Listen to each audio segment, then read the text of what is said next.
ได้ว่าประตูเอาเข้าให้มันเป็นน้ำกันก็ได้โอเคเอาไปเนาะอึ๊บเลยพี่น้องสิประมาณนี้เนาะสิประมาณนี้พี่น้องเบิ่งสไตล์เลยเนาะก็ถือว่าโอ้จังโมงแล้วบ่12:56มีวันที่นำบ่มีเนาะมาลอยนอนผู้เดียวเมียบ่ให้มานำบ่บ่ได้ได้นอนนำกันเลยเนาะบ่อีก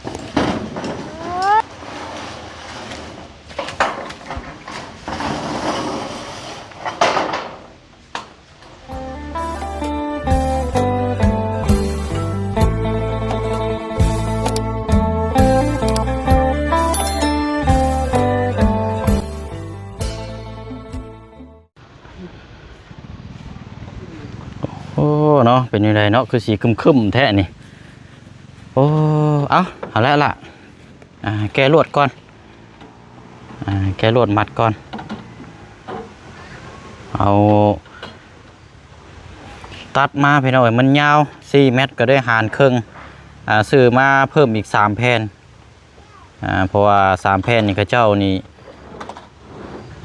บ่มาส่งพี่น้องเนาะแล้วเอาห้านที่ว่าสังกะสีนี่เขาเจ้ากับบ่มีสีนี่บ่เชียงก็เลยตัดแล้วก็นี่แหละพี่น้องเด้อประตูเด้อตัวนี้เอาเพิ่งได้หลายฮักได้ ได้ว่าประตูเอาเข้าให้มันเป็นน้ำกันก็ได้โอเคเอาไปเนาะอึ๊บโอ้ประตูบัวไวเอามาเบิ่งน้ำการติดตามน้ำการอีกพี่น้องเนาะสำหรับทางกระท่อมเนาะหรือว่าเฮือน้อยกระแม่นพี่น้องเลยสำเร็จแน่นอนละมื้อนี้พี่น้องเนาะไปสร้างมาแล้วสร้างกระสีกะน่าจะมาส่งแล้วพี่น้องอันนี้เอามาปิดเป็นลมเนาะกันเชื่อว่าปิดเป็นลมตัวนี้แหละโอ้เรียบร้อยแล้วพี่น้องใส่ออนใส่ยังเรียบร้อยเลยเอาเฮ็ดอึบเท่ากับก่อนหน้านี้5เนาะ5 6 7 8 แผ่นไม้ฟาเชรานี่8 แผ่นโอ้น้องคำดีเนาะรถบัวไวเรากับพี่น้องเนาะอยากขึ้นมาชมวิวเบิ้ง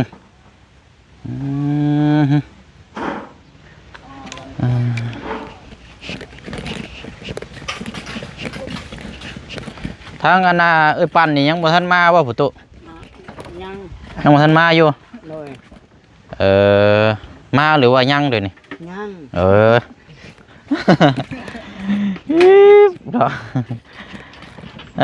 อา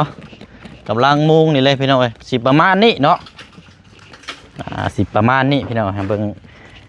สไตล์เลยเนาะก็ถือว่าโอ้เป็นหลังแรกได้นี่กับพี่น้องเนาะที่ผู้เชี่ยวได้ออกแบบและกระสร้างเนาะให้พี่น้องปะลุง FC เฮาติดตามเบิ่งเนาะทางสร้างเฮากำลังตอก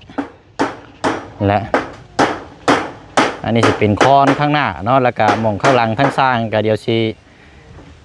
ซื้อแผ่นเรียบมาปิดกั้นเอาพี่น้องแผ่นเรียบเป็นสีขาวเนาะแผ่นเรียบสีขาวเอามาปิดกั้นนั่นแหละเอากำลังตอกกำลังมุงสังกะสีเฮากับมาครบเรียบร้อยเลยเนาะเอาเดี๋ยวสิเข้าไปไปชมเบิ้งน้ำการเดียวมาแจ้งรายการน้ำการก่อนเบิดเท่าไรนะพี่น้องเนาะมายืนอยู่มุมนี้ก่อนประตูมายืนอยู่พี่เจ้านะเอาโอเคเอาแอคชั่น1 2 3สบายดีโอ้ยว่าเลยหัวแต่น้ำเล่านี่แล้วพี่น้องเนาะมันเตือนแล้วว่านาฬิกานะมันดังนะบ่ฮะดังนะบ่หรือว่ายังอยู่บ่เวลาได้มันดังนะจังโมงบ่4 โมงบ่เอามือนั่นขึ้นหลังอยู่ อ๋อ มันแจ้งเตือนแล้วมื้อนั้นแล้วเวลากินข้าวแล้วมันแจ้งเตือนติดจังโมงแล้วเบิ่งค่ะ12:56มีวันที่นำบ่มีเนาะโอ้นี่ทนน้ำได้นี่เนาะทนน้ำทนฝนทนโอ้พี่น้องเนาะมันคงกับพัน เอาอะไรพี่น้องเด้อเนาะเอากราบสบายดีและสวัสดีพ่อแม่พี่น้องน้ำกันเบิดสุขุสุคนพี่น้องเนาะมาพบมาเจอกันอีกคือเก่ามาอยู่ที่เขตของทางน้องคำดีหรือว่าทางพ่อคำดีนี่แหละพี่น้องเนาะนี่แหละทางประตูเราชื่อแท้ๆนั่นชื่อนี่ได้ก็อับและเลยพ่ออับและเนาะพ่อห้ำพ่อห้ำเลยห้ำเกิดเป็ดเกิดไก่นี่บ่ห้ำเอาเมียเลยอ๋อห้องชื่อในน้ำลูกชายเนาะเลยลูกชายเจ้าหนึ่งชื่อห้ำใช่บ่เลยอ๋อลูกชายกกเราชื่อห้ำพี่น้องเอาเมียอยู่บ้านหัวรัวบ่เลยอยู่บ้านหัวรัวเนาะเลยห้องพอห้ำก็ได้เนาะหรือว่าพอตู้ก็ได้พี่น้องตามสะดวกเนาะเอาไปพี่น้องเดี๋ยวติดตามบนน้ำกันเดียวแจ้งรายการก่อนเนาะเอามีอยู่นี่แหละพี่น้องเลยบินแรกในกาเมื่อวานนี่เนาะบินแรกนี่ครับแป้นเนาะแป้นนี่มีอยู่7แผ่นแผ่นละ140,000พี่น้องเนาะเปิดไป980,000แล้วก็บวกตะปู10นี่1โล30แล้วก็โชล่าผู้เชี่ยงเอามากินี่3แผ่นพี่น้องเนาะบวกใส่ทำกันเลยก็พอดี1,370,000แล้วก็บวกกับตัวนี้น้ำบาทนี่สังกะสีสังกะสีกับคอนขอบข่างขอบยางแล้วพี่น้องเนาะคอนเซ็ปต์กับครบไปเลยเกี่ยวกับอันตะปูใส่ลบข่างยางไปเลยแล้วก็มีแผ่นเรียบเนาะแต่ว่าแผ่นเรียบนี่เขาเจ้าลืมมาส่งพี่น้องลุงน้องเราลืมไปเชียงโทรถามกินนี่โอ้ยมันลืมแล้วอ้ายเอ้ยเรามันลืมแล้วมันใช้มันเหลือเราก็เลยว่าเอ้าเห็นอยู่ได้สาพี่น้องมีแต่เฮาก็สิออกไปแก้มาเองบาทนี่ต้องใช้ลืมเมืองบินแล้วพี่น้องเนาะกันชั่วกันเดี๋ยวฉันสิออกไปแก้มาแล้วก็พอดีแล้วมาพูดคุยเพิ่มเติมน้ำกันอีกเรื่องทางเพื่อนใหญ่แล้วบัดนี้พี่น้องเนาะถามมารอบหน้าถัดไปกับพี่น้องเนาะเพราะว่าเดี๋ยวจะได้ถามทางพูดคุยกับทางสร้างเขาแน่เนาะ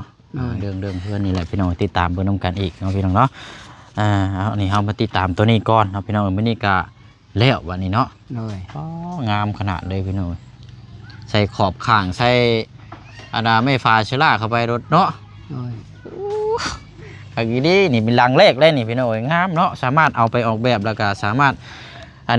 ไปปลูกอยู่เถียงให้เถียงหน้าอยู่เป็นบ้านเฮือนสวนก็ได้พี่น้องทรงสไตล์นี่สามารถโยกย้ายไปก็ได้บ่นักบ่เกินพอดีโยกย้ายได้เนาะบ่ใหญ่บ่เกิน4คูณ3งบในกาเดี๋ยวรวมๆก่อนแล้วพอแล้วพี่น้องเนาะอันว่านี่เดี๋ยวบ่เชิงแจ้งอีกทีนึงเนาะเอากะรวมก่อนบัดนี้พี่น้องพอดีเบิดไป2,843,000 กีบเฉพาะสังกะสีแล้วก็แผ่นเรียบกับตะปูนี่แหละพี่น้องเนาะเอาเดี๋ยวรวมมึงก่อน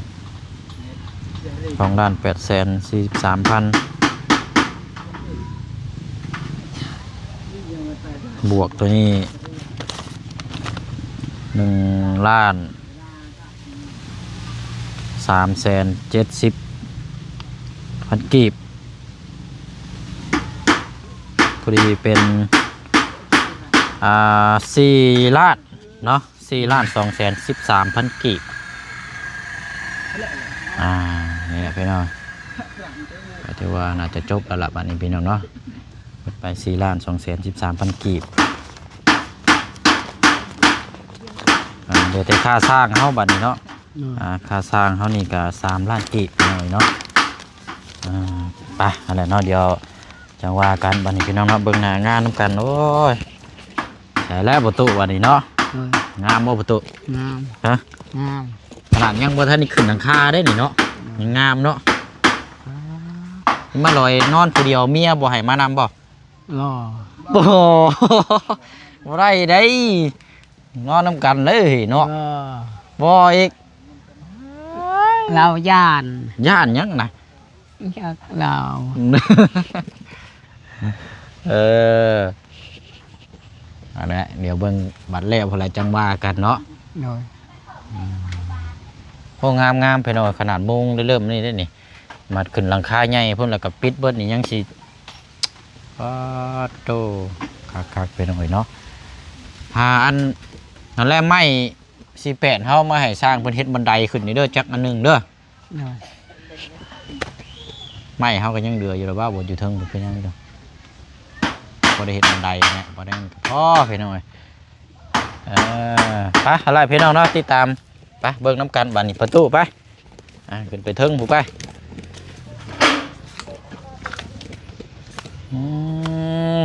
เบิ่งพี่น้องเลยดีนี่เนาะ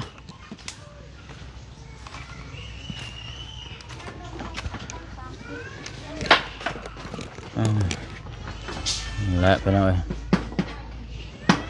หลังคาในสังกะสีนี่จะเป็นสีตับหมูเนาะเอาสีแบบ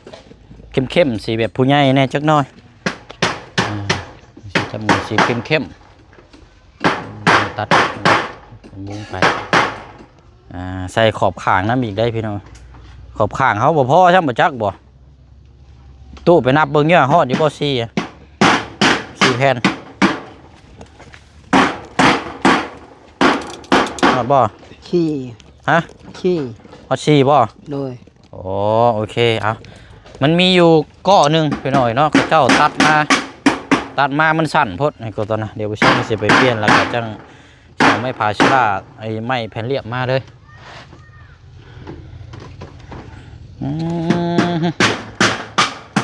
แล้วประตู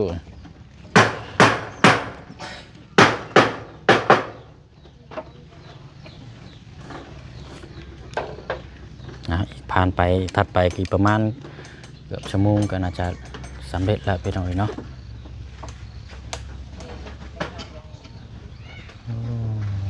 งามไปหน่อยครอบครัวเราหลายคนไปหน่อยเนาะนี่ก็เป็นเชื่อว่ากะ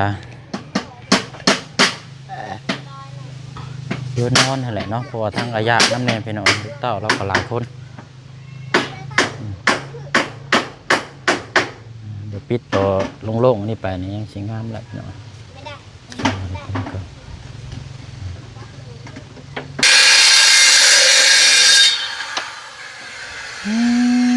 ฝนกุ่มรถโอ้ฝนเริ่มปล่อยปลาย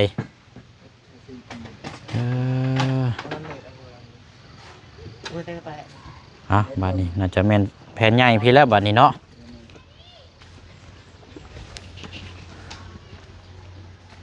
เบิ่งเด้อเด้อ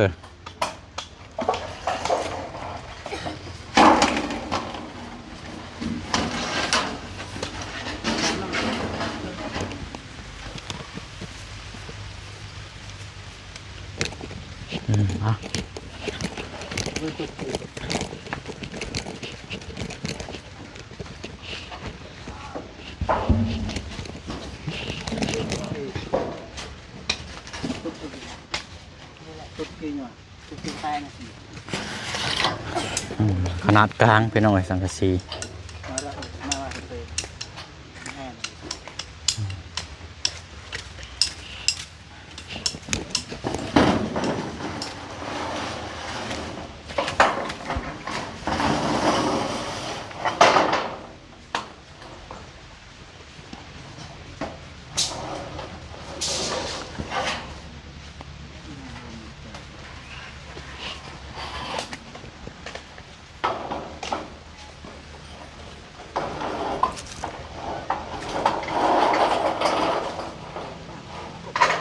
ตกเย็นแล้วนี่เนาะสถานีไปเอากระจ้องมาให้ผู้เชี่ยงในอยู่รถนั่นแหละอยู่ในหลังรถหันเด้อ เห็นมั้ย โอ้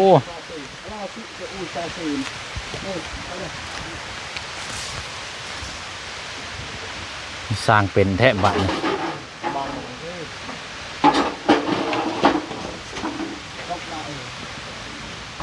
อากาศเย็นเนาะตกพอดีบ่นั่นหรอกพี่น้อยขี่ฟอยคันสิว่ากันตกพอดีขี่ฟอยไปใช้ประตูได้ไปเจอหลอกเจอลวงปักไผ่บ่ตกบ่แห้งหรอกมันตกอันนั้นสิชื่อหรอกตกแก่ฮ้อน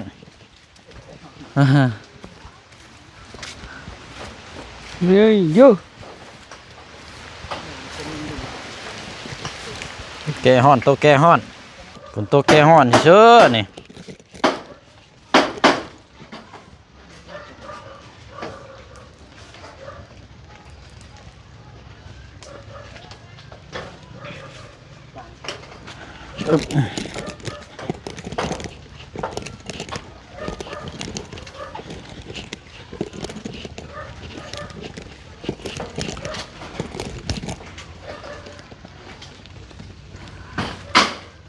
นี่ดำหลอดนี่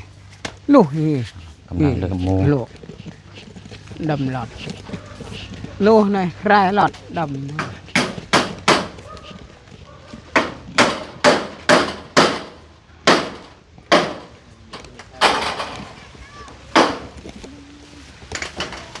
ถ้ากินข้าวแล้วบ่ประตู กินแล้ว กินแล้วบ่ มีจ้าชื่อดอย เออ จ้าน้อง เขากินน้ำในได้เฮ้ยมีแห้งได้จนหน่อยออกแห้งงานอีกได้ขุดดินได้นี่ โดย ใช้บอดี้ไปใช้บอดี้นะ ชื่อละ ฮะ รีบอ่ะก็เปรียดนี่ยั่วจุ มาแล้วว่าแต่เสียหญ้านะ มาแล้ว ฮะมาแล้วบ่ฮะ ดาวดาวลีไอ้กัดกล้วย เอายังบ่ทันมาบ่ ย่าง อ๋อไปตัดกล้ ไก่ วยตัดกล้วยไก่ Ừ, อยู่ภูพุ่นบ่ men บ่อยู่ภูเทิงภู men อ๋อพุ่นบ่แม่นเราบ่จักน่ะโบกมือน่ะบับๆอยู่ห่ะเห็นบ่อยู่ภู là êเปรียดเปอีเปถั่ว นะอากาศตอนแรกน่ะจังเอาล้อมายุขุดขี้ดินงูขุดขี้ดินน่ะค่อยถมนี้เด้อ rồi ค่อยเฮ็ดไป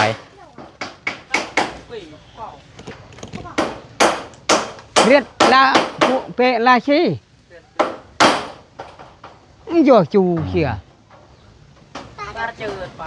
ba chờ ơi bay thong thưa phải ไปสองเทื่อเลย rồi กลับมาเฮือนแล้ว rồi ไปอีก rồi ไปลายแท้บ่เมื่อยบ่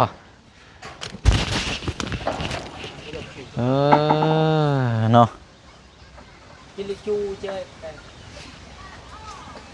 chú nè lạ này กำลังเริ่มมุงนี่แหละพี่น้อยเนาะสีตับหมูเนาะว่าสีนี่แหละสียอดนิยมอยู่เนาะคันบ่เป็นสีนี้ก็สีฟ้าแต่สีนี้ก็งามสีนี้ก็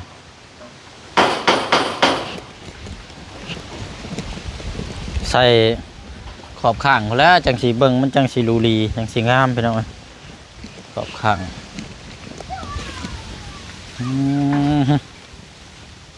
ดีนี่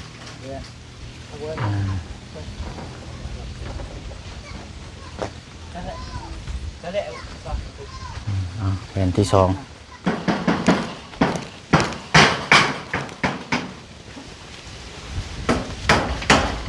ทีมงานเพิ่นเฮ็ดน้ำกัน3 คนพี่น้องเนาะหลายคน3 คน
นะพอดีแล้วครับเข้ามาอีกรอบหนึงก็แม่น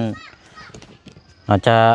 แล้วเลยวันนี้พี่น้องเนาะเดี๋ยวเชียงก็สิเอาตัวนี้ไปเปลี่ยนแล้วก็แม่นว่าบ่ลายหรอกไปเปลี่ยนมาใหม่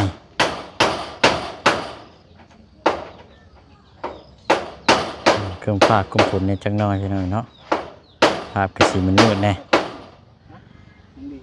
กำลังมุงเนาะเอาประตูไปเอาตัวนี้ไปขึ้นรถนี่เฮาเดี๋ยวสิไปเอานั่นมาก่อนเท่านั้นละเห็นบ่เท่านั้นละใช้เมียเจ้ามาหรือบ่สะเพื่อนเรามาหรือบ่ เพื่อน อยู่เพื่อนพุ่นบ่ โดย Ờ. จะไปต้อง Hả? ห้ามห้ามลูกห้ามแม่ดงอยู่เฮือนแม่ Nó hết nhánh nhiều hơn à? เพื่อไปเองตามมา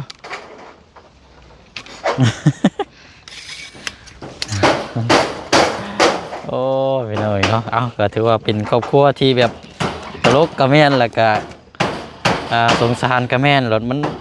ไปน้องเนาะคันที่ว่าก็สุดละป้าสนอเดียวแจ้งกลับเข้ามาอีกรอบหนึงเดี๋ยวมาเปลี่ยนตัวนี้ก่อนพี่น้องมันสั่นโพดก็เจ้าตัดมาให้บ่ฮอด60เนาะ57นึงมันสั่นก็เลยจะมาเปลี่ยนก่อนเดี๋ยวพอดีละกลับเข้ามาอีกรอบนี้ก็แม่นน่าจะสำเร็จพอดีเนาะผมแจ้งก็สิไปกดเงินมาให้ทางค่าสร้างก่อนพี่น้องเอ้ยแล้วก็จะทำทั้งทีมงานสร้างกับพูดคุยกับเรื่องตัวนี้น้ำแน่พี่น้องเนาะเพื่อนใหญ่เลยแล้วเนาะฮะตัวน็อตลบขาดใช่น่ะเอามาเลยมาเปลี่ยนเลย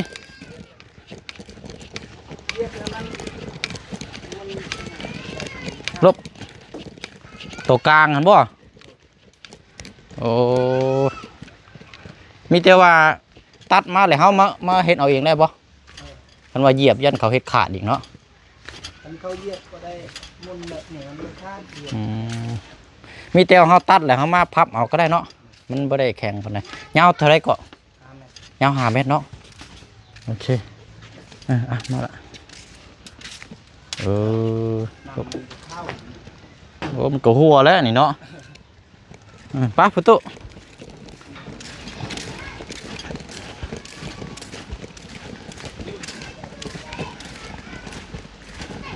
เหยียบล็อกเพนอะไรเหยียบร่องคันเชื่อก็เหยียบร่องกลางแต่มันหักทบมันไปได้ขาด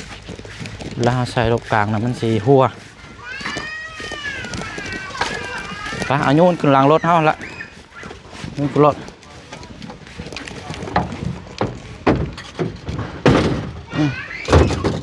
โอเคไปเดี๋ยวเข้ามาใหม่เด้อ โดย เอา ไว้ดิ โดยโอเคเอาละพี่น้อยจังว่ากันเนาะไปเปลี่ยนแล้วก็สิไปเอาแผ่นเรียบมาแล้วก็จังว่ากันเนาะติดตามเบิ่งเคสทางเมนเอิงน้ำแน่พี่น้องใหม่มาส่งอยู่บ่มื้อนี้กันเนาะนี่เป็นจังไดก็เดี๋ยวฟังเบิ่งเนาะพี่น้องเนาะติดตามเบิ่งน้ำกันบ๊ายบายเด้อพี่น้องเด้อเนาะน้ำกันเบิดสุขุสุคนเนาะสบายดี